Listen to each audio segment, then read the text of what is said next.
पत्रकार भाइयों का बहनों का स्वागत है। आज हम यहाँ पर शिवसेना और सैनिक समाज पार्टी एक मंच पर है। जम्मू देखिए, जम्मू संभाग, जम्मू कश्मीर की बात करें तो बहुत देर से जम्मू कश्मीर की जनता एक बेहतर राजनीतिक विकल्प ढूंढ रही थी कि कहाँ हमें जो है बेहतर राजनीतिक विकल्प बने जो जनता के मुद्दों को उठाए और जन आकांक्षाओं की पूर्ति करे, क्योंकि इस समय जनता की आवाज़ कहीं पर सुनाई नहीं दे रही। तो आज हमने दोनों ने पार्टियों ने बैठकर अपने हाई कमांड से बात कर ये निर्णय लिया गया है कि आगामी जितने भी पंचायत, विधानसभा, लोकसभा, जितने भी चुनाव आएंगे, कारपोरेशन के चुनाव, उन तमाम चुनावों के अंदर शिवसेना और सैनिक समाज पार्टी आपको एक मंच पर दिखाई देंगी। एक साथ मिलकर हम जनता की आवाज़ उठाएंगे, जिसके लिए हम जनता के बीच में हमने जाने का निर्णय लिया है। जन आकांक्षाओं की एक सूची तैयार की जाएगी और शपथ के साथ हम जनता को आप लोगों के माध्यम से भरोसा दिलाना चाहते हैं कि जम्मू कश्मीर के अंदर शिवसेना और सैनिक समाज पार्टी एक बेहतर विकल्प बनकर दिखाएगी। इसकी शुरुआत हम आज 3 मुद्दों से कर रहे हैं। सबसे पहला हमारी मांग है कि जम्मू कश्मीर को राज्य का दर्जा बहाल किया जाए। राज्य का दर्जा बहाली के साथ हम चाहते हैं कि जम्मू कश्मीर में 371 धारा 371 जो कि एक संवैधानिक धारा है, उसके तहत जम्मू कश्मीर को विशेषाधिकार दिए जाएं। वो विशेषाधिकार हम चाहते हैं भूमि संरक्षण के लिए, युवाओं के रोजगार संरक्षण के लिए, शिक्षा के लिए और अपनी संस्कृति और पहचान को सुरक्षित रखने के लिए। इसके साथ ही जब से देखिए जम्मू कश्मीर एक मुस्लिम बहुल इलाका है, यहाँ पर जो मिनॉरिटी के अंदर हिंदू, सिख और तमाम जितने भी अलग समुदाय हैं, उनको हमेशा अल्पसंख्यक समुदायों के लिए जितनी योजनाएं हैं उनसे अभी तक वंचित रखा गया है। हमारी मांग है कि जम्मू कश्मीर के अंदर भी अल्पसंख्यक आयोग का गठन किया जाए। हिंदू, सिख और तमाम लोग जो यहाँ पर अल्पसंख्यक समुदाय से आते हैं, उनको उन योजनाओं के अंदर फ़ायदा दिया जाए। इसके साथ ही देखिए देश की शान रहे सोल्जर्स, जो सैनिक या पूर्व सैनिक, उनके लिए भी जो गैलेंट्री अवार्ड हो गया या और भी कितनी सैनिक कल्याण योजनाएं हैं, उसको लेकर जम्मू के अंदर अभी बहुत पीछे है। बहुत जम्मू कश्मीर में उनके साथ भेदभाव किया जाता है। अगर गैलेंट्री अवार्ड में वन टाइम पुरस्कार की बात करें तो वो भी हमारे पड़ोसी राज्यों की तुलना में जम्मू कश्मीर में सैनिकों को बहुत कम दिया जाता है। तो हमारी मांग है कि सैनिक हमेशा देश के लिए लड़ता है, किसी राज्य के लिए नहीं लड़ता।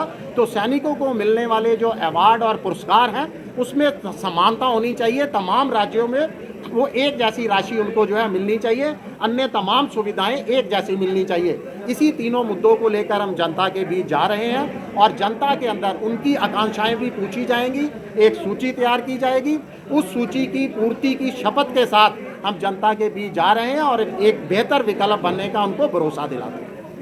आपने अगर उसको कवर किया, आप देखिए उठाकर पिछले सारे इंटरव्यू के किसी भी मीटिंग के अंदर 370 पर कोई आवाज़ नहीं उठाई गई। हमारा एजेंडा तय होता था कि इसी एजेंडे पर बात होगी। वो एजेंडा था जम्मू कश्मीर में जब गैर स्थानीयों को यहाँ वोट का हक दिया गया था, उसी के ऊपर हमने तय की थी। और इस समय जो ऑल पार्टी मीटिंग का एजेंडा है, मात्र एक एजेंडा है, जम्मू कश्मीर को राज्य का दर्जा और जल्द से जल्द लोकतांत्रिक प्रक्रिया बहाल करना।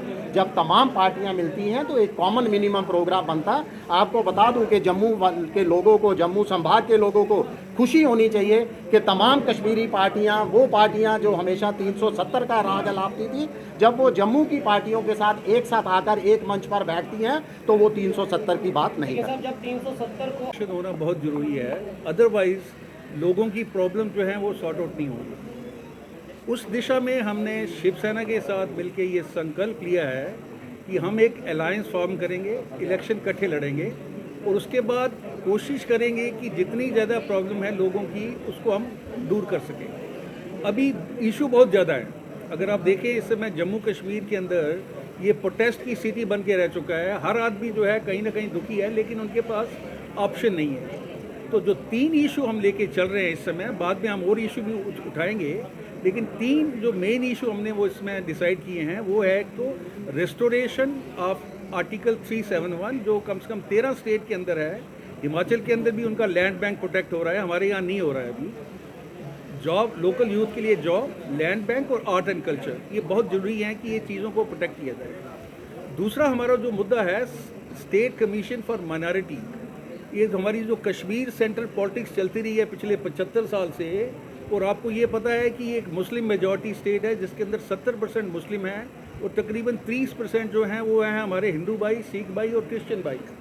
इन लोगों को जो सेंट्रल स्कीम से जो बेनिफिट मिलने चाहिए माइनॉरिटी होने के नाते और उनके जो इंटरेस्ट और राइट को प्रोटेक्ट करने के लिए ये बहुत ज़रूरी है कि स्टेट के अंदर स्टेट माइनॉरिटी कमीशन जल्दी से जल्दी बनाया जाए और इनका जो हक है, हमारी माइनॉरिटी का हक जो पिछले 75 साल से छीना जा रहा है, वो हमें वापस दिया जाए। तीसरा हमारा पॉइंट जो है वो क्या है, सोल्जर्स की इनइक्वलिटी।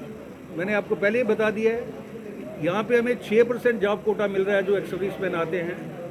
पंजाब के अंदर देखिए, हरियाणा के अंदर, हिमाचल के अंदर देखिए, जो गैलेंट्री अवार्ड विनर्स हैं उनके जो एन्युटी एक होती है जो हर साल मिलती है और उसके बाद वन टाइम ग्रांट होती है।